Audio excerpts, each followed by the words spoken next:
Hello everyone, গতকাল ছিল Valentine's day 14ই ফেব্রুয়ারি আর পহেলা বসন্ত।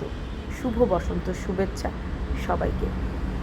তো বের হতে হতে আসলে সন্ধ্যা হয়ে গেছিলো, একটু দোনোমনায় ছিলাম, ভাবছিলাম বের হব কি হব না, তারপর হয়ে গেলাম। তারপর চলে গেলাম রমনাতে কিছুক্ষণ ছিলাম। তারপর আসলে আমাদের মেইন প্ল্যান ছিল যে রমনায় চাইনিজ রেস্টুরেন্টে খাবো, তো বাবু কিন্তু খাওয়িয়েছিল। তো প্রথমে গেলাম, যাওয়ার পরে দেখলাম এত ভিড়। আমার অবশ্য ভালো লাগছিল, কারণ সবাই তো উদযাপন করবে, তাই না? আমরাই খালি উদযাপন করবো, এটা কেমন কথা? ভালো লাগছিল, সবাইকে দেখছিলাম। তো বাইরে বসেছিলাম, তারপর দেখি এত মশা, পরে বললাম যে না, চলো ভেতরে গিয়ে বসি।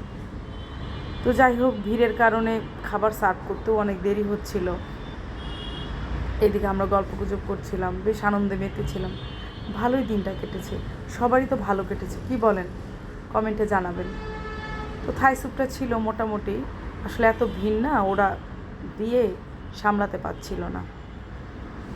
তো কোনো মতে আর কি খেলাম। খেয়ে দিয়ে ওর বাবা বললো যে তোমাদেরকে আমি আরেকবার নিয়ে আসবো, বাইরে ওই তান্দুরির যেই স্পটটা আছে ওইখানে বসে তোমরা খাবে।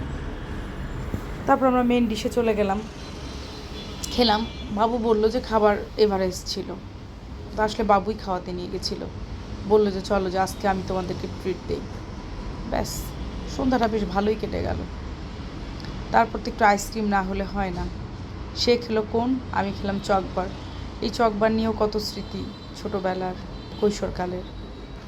তারপর যা হয় আর কি, মা মেয়ে গসিপিং, মজা আড্ডা, ভালোই কাটলো দিনটা তিনজন মিলে।